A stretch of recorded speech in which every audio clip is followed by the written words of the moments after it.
Bir bu gün yemişəm də az olub anam pişirib qızdırıb 2 gün o yemeği evdə yemişsən az uleykə 07'den düşdün cırıq şalvar giyindin az bir dənə xammərə mindin qudurdun az gəldiyin yeri yaddan az qızıl dışla düşmüşdün aeroportda az yoluq toyuq az alo 3 gündür balıq yiyir lap belə 10 gündür yiyirəm sənə nə var Kamculia bəli sənə danış da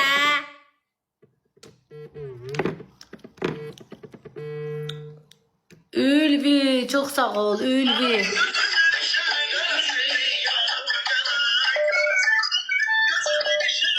Bu sipariş idi Ülvi.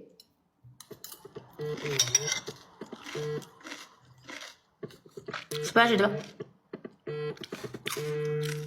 Bəli.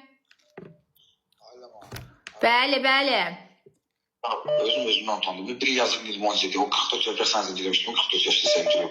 Biri yazık transfer. Sen Allah demek ki kızı tıkal. Ay qaqa nə istəyirsən məndən danışdıqda da mən nə qayım yazılarıma da cavab verim. Hele belə attım. Can Ülvi çok sağ. Ülviyə deyil, o Ülvi deyil, qızdır. Kadındı da öyle bir yavru oldu değil mi? Özümden utandım. Ay valla bir yavru oldun yığma mənə. Bak onlara denen şey kadındı da. Demek o bu komisindeki kadındı. Kardeşimsən brat, kırıldan olar bratım. Ülvi çok sağ ol can var olasın. Saçdım Ülvi oxuyuram profil qızcıq. Alo bəli. Salam. Salam. Alo.